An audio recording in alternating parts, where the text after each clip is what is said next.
Un saludo para todos nuestros hermanos de Templo Belén, Casa de Pan. Estamos dispuestos para buscar la presencia de Dios y juntos caminar creciendo en madurez. ¿Qué podemos hacer? ¿A quiénes podemos llegar? Por eso somos una iglesia misionera. Y creo que vale la pena identificarnos con aquellos que en su cotidianidad están pasando por cosas muy difíciles, no fáciles de controlar, por supuesto, cosas que no están bajo nuestras decisiones. Tristemente hubo un desastre en estos días entre la vía Quibdó-Medellín. ¿Cuántas personas allí perecieron? Todas las cosas que hay alrededor de una pérdida, y muchos de ellos sin conocer del Señor. Por eso es tan importante que nosotros prediquemos el Evangelio a tiempo y fuera de tiempo. Y esos aconteceres que nos esperan suceden no solamente acá, cercano a nosotros, en una cultura preciosa y hermosa como es la del Chocó, sino también en cualquier lugar del mundo, donde tenemos obreros, predicamos el Evangelio, y tú y yo somos unos más, lo hacemos acá, mientras Dios nos confirma cómo ir allá, apoyando, orando, dando, enviando y yendo, por supuesto. Oramos. Le pedimos al Señor que nos ayude a compartir con las personas que están en momentos difíciles, para que ellos reciban la gracia del Señor. Padre Santo, nos identificamos con aquellos que están en vulnerabilidad en este momento por causa de una pérdida, por causa de un accidente. Señor, cuánto dolor, cuánta tristeza. La muerte, eso es lo que produce. Pero lo más importante, Señor, es que nosotros podamos llevar esperanza y llevar vida y vida abundante, para que las personas, cualquiera, Señor, cuando tengan que encontrarse, oh Dios, con momentos tan complejos como estos, puedan tener esa esperanza y esa seguridad. Y los que partan en tu presencia, Señor. Y los que quedan, saber que habrá un futuro en el más allá.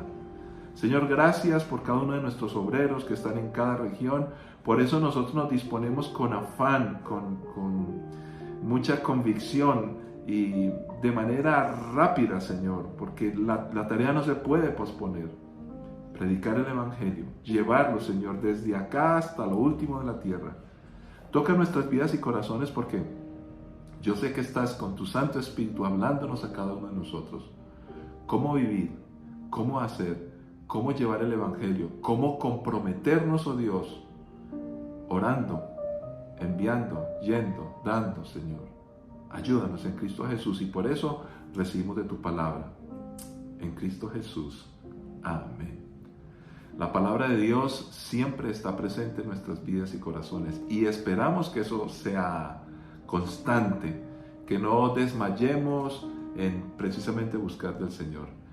Y por eso es que estamos en 21 días de ayuno y oración, Templo Belén, para proponerle al Señor, para escuchar su voz, para derramar nuestros corazones delante de Él, para comprometernos de manera más efectiva. Y creo que por eso es oportuno que hoy hablemos de lo que son los votos y compromiso que le hacemos a Dios. ¿Cómo nos comprometemos con Él? ¿Cómo a veces le hacemos promesas? Y promesas donde decimos, Señor, si tú haces esto, yo voy a hacer esto. ¿Qué dice la Biblia en cuanto a eso? Pues vayamos al texto y dejemos que nos hable. Eclesiastés 5, del 1 al 7. Cuando entres en la casa de Dios, abre los oídos y cierra la boca. El que presenta ofrendas a Dios sin pensar, hace mal. No hagas promesas a la ligera y no te apresures a presentar tus asuntos delante de Dios. Después de todo, Dios está en el cielo y tú estás aquí en la tierra. Por lo tanto, que sean pocas tus palabras. Demasiada actividad trae pesadillas, demasiadas palabras te hacen necio. Cuando le hagas una promesa a Dios, no tardes en cumplirla, porque a Dios no le agradan los necios. Cumple todas las promesas que le hagas. Es mejor no decir nada que hacer promesas sino cumplirlas. No dejes que tu boca te haga pecar, y no te defiendas ante el mensajero del templo al decir que la promesa que hiciste fue un error. Esa actitud enojaría a Dios y quizá destruya todo lo que has logrado. Hablar no cuesta nada. Es como soñar despierto y tantas otras actividades inútiles. Tú, en cambio, teme a Dios. Padre, es tu palabra y como siempre con suma urgencia, la necesitamos, la recibimos y la ponemos en práctica. Ayúdanos y guíanos por tu Santo Espíritu en Cristo Jesús. Amén. Empecemos por el final de este pasaje. Temer a Dios. Todo lo que hagamos debe tener un alto sentido de responsabilidad y siempre estar vigilantes de cómo ese acto que hagamos nos sostiene, nos mantiene y fortalece en nuestra relación con Dios. El temor a Dios, el respeto a Dios no puede faltar en nuestras vidas. Sea Dios, el eterno, el poderoso, el grande, siempre todo honor, toda gloria y todo respeto hacia el Creador de nuestras vidas, sustentador y salvador de nuestras almas. Pero en este pasaje se nos está haciendo advertencia fuerte, donde no se dice que no hagamos promesas y votos, pero que cuando lo hagamos con seriedad. Y esto despierta y abre un montón de realidades, porque siempre estamos en necesidades, siempre estamos a veces en angustia, en complicaciones, pero tenemos un Dios grande, nuestro Padre Celestial, y no podemos perder de vista ese vínculo. Es nuestro Padre, nosotros somos sus hijos. Pero miremos ahora el principio del pasaje. Cuando entres en la casa de Dios, ¿cómo entro yo en la casa de Dios? Es una buena pregunta. ¿Qué significa esto? ¿Será que nuestros pies físicos van a un lugar específico? ¿O se refiere más bien a una actitud que tiene unas acciones físicas importantes? Pues la Biblia nos enseña en Hechos capítulo 2, 42, ya Nuevo Testamento. Todos los creyentes se dedicaban a las enseñanzas de los apóstoles, a la comunión fraternal, a participar juntos en las comidas, entre ellas la cena del Señor y a la oración. Pues ellos entraban en la presencia de Dios orando, leyendo y escuchando. ¿Qué? La palabra, con sus hermanos, escuchando a los que estaban en la fe, todo alrededor de la palabra. Y lo hacían en la casa y en el templo. Miremos Hechos 2, 46, 47. Adoraban juntos en el templo cada día, se reunían en casas para la cena del Señor y compartían sus comidas con gran gozo y generosidad. Todo el tiempo alabando a Dios y disfrutando de la buena voluntad de toda la gente. Y cada día el Señor agregaba a esa comunidad cristiana los que iban siendo salvos. Alrededor de la palabra, comunión con los hermanos, orando, escudriñando, escuchando a otros, siendo desafiados. Pero además el pasaje nos sugiere más. Nos dice que nos acercamos a Dios, pero debemos definitivamente abrir el oído y un poco cerrar nuestra boca. Nos dice Santiago, capítulo 1, versículos 19 al 25. Mis amados hermanos, quiero que entiendan lo siguiente. Todos ustedes deben ser rápidos para escuchar, lentos para hablar y lentos para enojarse. El enojo humano no produce la rectitud que Dios desea. Así que quiten de su vida todo lo malo y lo sucio y acepten con la humildad la palabra que Dios les ha sembrado en el corazón, porque tiene el poder para salvar su alma. No solo escuchen la palabra de Dios, tienen que ponerla en práctica. De lo contrario, solamente se engañan a sí mismos. Pues, si escuchas la palabra pero no la obedeces, sería como ver tu cara en un espejo. Te ves a ti mismo, luego te alejas y te olvidas cómo eres.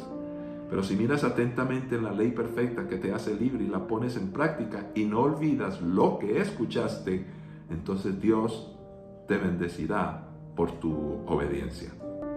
Encontramos acá en este pasaje que definitivamente muchas de las cosas que no se dan, las respuestas que no aparecen, simplemente resultan de un comportamiento equivocado de parte nuestra.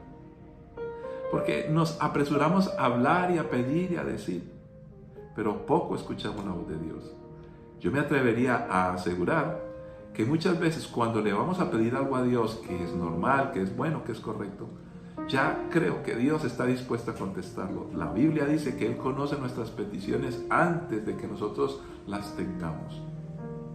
Pero ¿por qué a veces no llega la respuesta? No digo que siempre sea así, pero muchas veces es porque hablamos demasiado y no estamos dispuestos ni a escuchar a Dios y mucho menos, escuchando su voz, a hacer lo que Él nos demanda y nos pide. Y es por eso que a veces nuestra vida es simplemente un tobogán o una montaña rusa donde subimos y bajamos apresuradamente. Y cuando subimos tenemos emoción de lograr cosas altas, pero apenas vamos a disfrutarlas, caemos vertiginosamente por esa carrilera de la vida. Que Dios nos ayude a escuchar, a hablar menos, pero ante todo a comprometernos con Él. También nos hace notar la implicación. Siempre que hablamos a Dios, normalmente le vamos a pedir algo, y no es malo. Porque dice el pasaje, no hagas promesas a la ligera, ni te apresures a presentar tus asuntos delante de Dios. ¿Qué podría significar esto? Pues sencillamente que nosotros permanentemente cuando le hablamos a Dios, le vamos a prometer, le vamos a pedir, vamos a demandar de nuestros asuntos, como lo dice el pasaje. Ahora, ¿qué debemos hacer? Fíjese que es interesante. Cuando yo estoy preocupado por asuntos, por cosas buenas que voy a pedir, solicitar, bendición para mi familia, mis hijos, la prosperidad económica, en fin, todo eso, Dios lo desea. Pero siempre debo recordar que Dios está en el cielo y yo en la tierra. ¿Eso qué significa? Pues muchas cosas, pero pensemos en algunas. Dios, el creador de todo lo puede. Nosotros, limitados a este globo terráqueo, físicamente, hay cosas que son muy difíciles. Pero entonces, si entiendo esto, Dios es veraz, Dios es capaz, y nosotros sencillamente vamos a confiar en Él y vamos a entender que Él tiene el control de esto tan pequeño que es la tierra. Por eso no inventemos, no tratemos de sugerirle a Dios, que lo ve todo, lo que tiene que hacer. Siempre debemos llegar ante Él pensando que Él conoce muy bien mi necesidad, conoce mi camino, desea lo mejor para mí, tiene unas instrucciones precisas porque todo lo tiene bajo control, que yo soy pequeño y que mi capacidad no da para lograr una respuesta como yo la quisiera. Pero Dios sabe lo mejor. Yo deseo muchas cosas, pero tal vez muchas de ellas están equivocadas. Por eso la Biblia me marca a mí, o me enmarca en un campo donde yo pueda pedir con confianza, porque está regulado. Romanos 8, 26, 27 nos lo dice. Además, el Espíritu Santo nos ayuda en nuestra debilidad. Somos vulnerables. Por ejemplo, nosotros no sabemos qué quiere Dios que le pidamos en oración, pero el Espíritu Santo ora por nosotros con gemidos que no pueden expresarse con palabras. Y el Padre, quien conoce cada corazón, sabe lo que el Espíritu dice, porque el Espíritu intercede por nosotros, los creyentes, en armonía con la voluntad de Dios. Eso es sencillo. Por eso encontramos y nos enfrentamos a una realidad. Dios sabe que cuando hablamos, le vamos a pedir, vamos a presentar nuestros asuntos con afán y muchas veces le vamos a prometer para decirle, bueno Señor, yo me comprometo a esto, ¿qué vas a hacer tú por mí?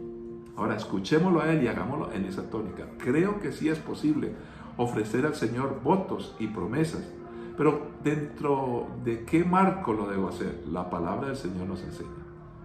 Las promesas honestas denotan confianza y agradecimiento a Dios. Y encontramos que en la Biblia habían votos, y esos votos se hacían de una manera muy directa, muy clara, muy específica.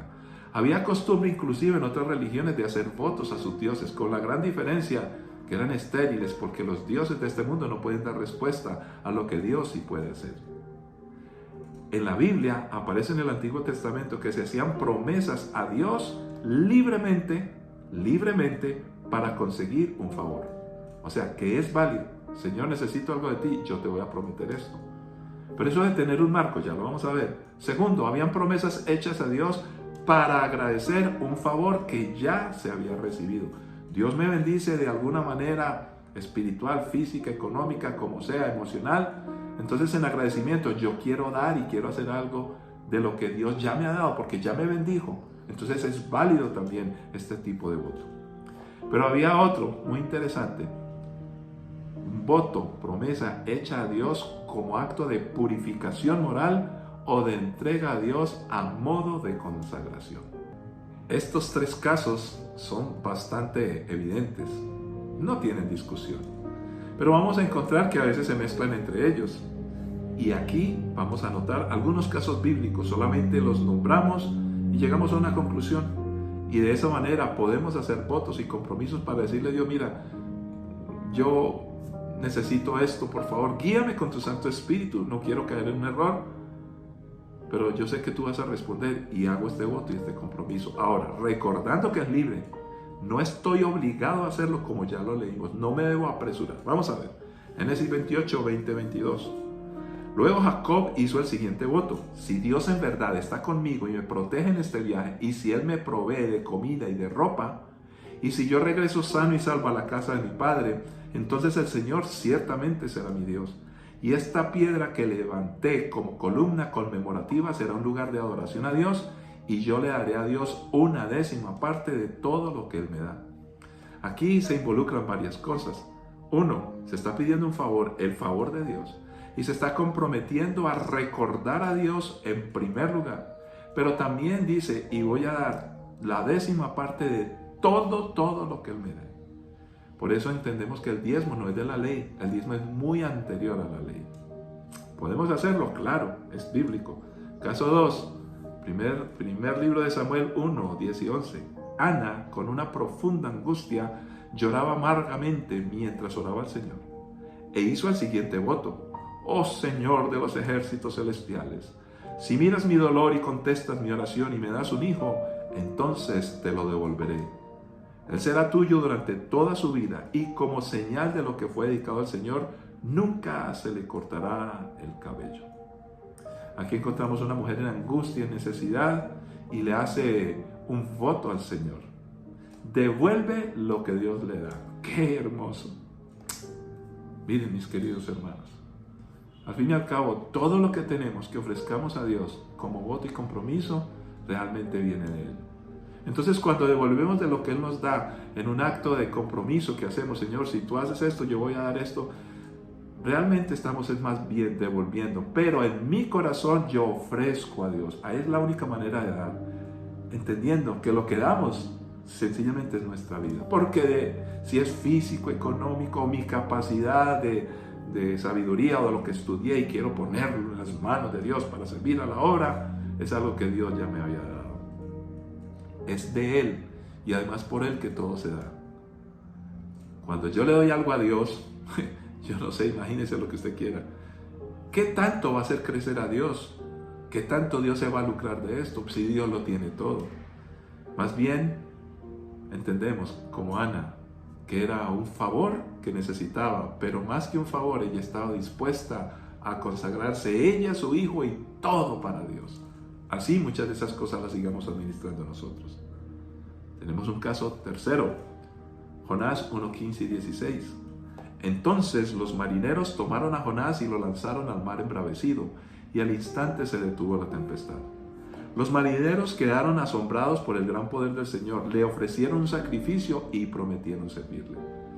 Aquí encontramos un caso distinto. Fue a posteriori, entendiendo esto como después de lo que Dios había hecho. Cuando agradecemos es a posteriori.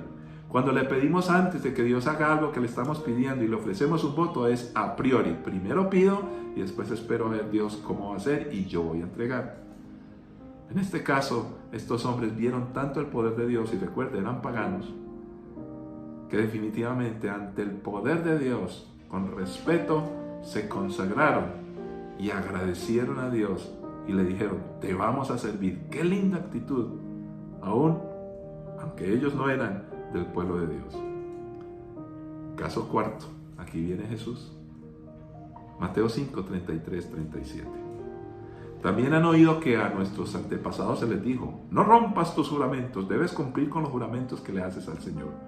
Pero yo digo, no hagas juramentos, no digas por el cielo, porque el cielo es el trono de Dios. No digas por la tierra, porque la tierra es donde descansan sus pies. Tampoco digas por Jerusalén, porque Jerusalén es la ciudad del gran rey. Ni siquiera digas por mi cabeza, porque no puedes hacer que ninguno de tus cabellos se vuelvan blanco o negro. Simplemente di, sí, lo haré, o no, no lo haré. Cualquier otra cosa proviene del maligno. Ahora, aquí Jesús no está diciendo que no se hagan compromisos, sino que está mostrando el grado de compromiso, el grado de seriedad más bien, de lo que es hacer un compromiso. Entonces, uno, cumpla lo que promete. Usted no está obligado, pero si lo hace, cumpla lo que promete. Y lo puedes hacer pensando en respetar a Dios, conforme Dios desea y dispuesto a cumplir. No tratemos de impresionar a Dios, no tratemos de manipular, y simplemente este compromiso que hagamos ante Dios debe estar basado en la convicción de lo que somos en Cristo y cómo le servimos a Él. Lo demás es un afán. Y dice, y proviene de unos intereses malignos que definitivamente están controlados por el maligno.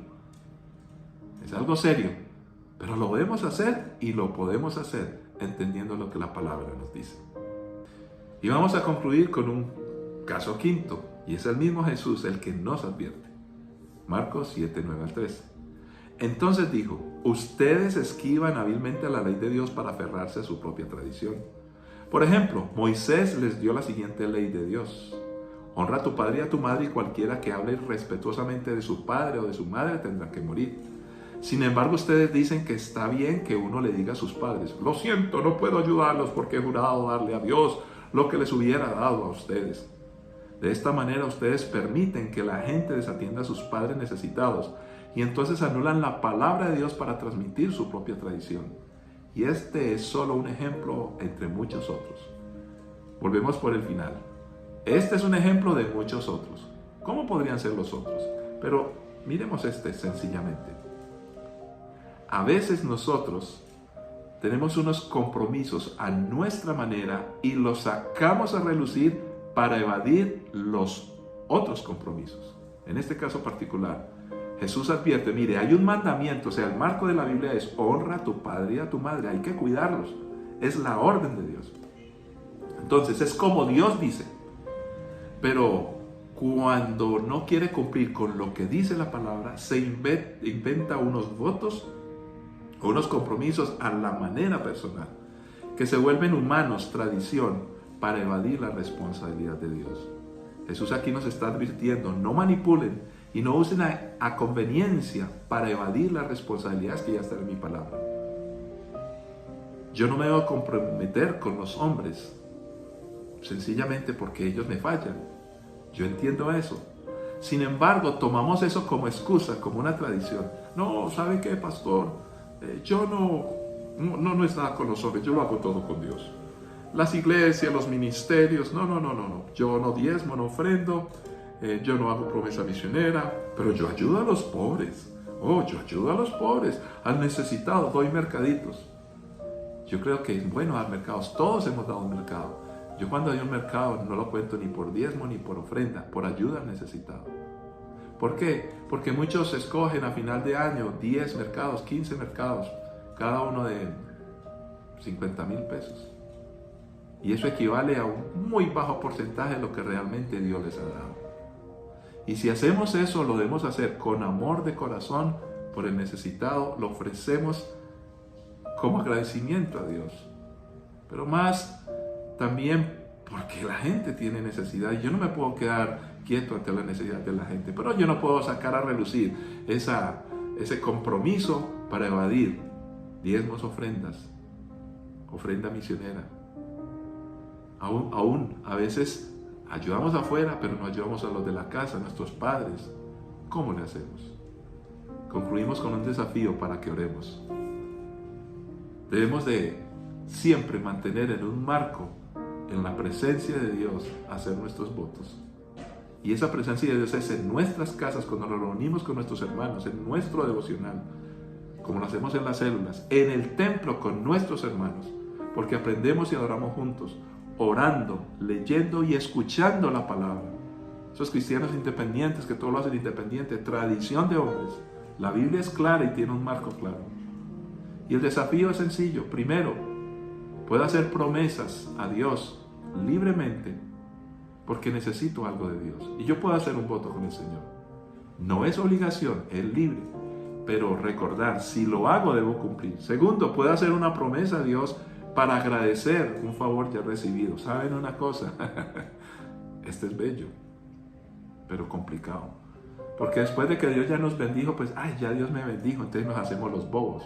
Ahora, Dios tampoco nos obliga, pero ¿será que no vale la pena agradecer a Dios? Muchas veces yo recibí una bendición de muchas formas y yo digo, siento en mi corazón, de esto que Dios me bendijo, yo quiero bendecir a otro. Yo quiero bendecir la obra de Dios. Y no le había pedido al Señor algo a priori, como en el primer caso, que lo puedo hacer. Señor, si esto pasa, voy a hacer esto. Tercero, bellísimo, purificación moral o de entrega a Dios a modo de consagración. Si hacemos implica los otros. Los otros son actos reales. Pero cuando yo realmente me entrego a Dios, yo sé que todo lo mío es de Él. Y por eso no me costará ayudar, ni pondré pereque por la ofrenda misionera, por ayudar al necesitado, por hacer un emprendimiento y unirnos todos, hacer con lo que llamamos un abaco, reunir recursos intelectuales, espirituales, académicos, físicos, económicos, dinero, para hacer la obra de Dios. Nunca me pesará porque tengo un compromiso con Dios y estoy entregado a Él. Padre, gracias por cada uno de nosotros, Señor. Y digo así porque nos has dado todo lo que tenemos y lo que somos, lo que pensamos, nos has transformado, nos has ayudado a nuestra familia, a nuestros hijos. Señor, ayúdanos a impartir esto a la futura generación. Pero para hacerlo tenemos que encontrar un sí de parte nuestra en este desafío, Señor. No queremos apresurarnos para no quedar mal contigo, Señor. Hablar no cuesta nada. Soñamos despiertos y a veces caemos en inutilidad. Oh Dios, queremos hacer las cosas con compromiso, entendiendo y agradeciendo. Y gracias por tantos testimonios de hermanos nuestros aquí en Templo Belén, Señor, que te han creído a ti, han hecho votos, se han comprometido y tú has dado respuesta. Pero lo hacemos, como dice tu palabra, respetándote a ti, dispuestos a cumplir, para honrarte, para glorificarte y bendecir al prójimo. En Cristo Jesús. Amén. Adelante con nuestro ayuno y oración y nos veremos en una próxima.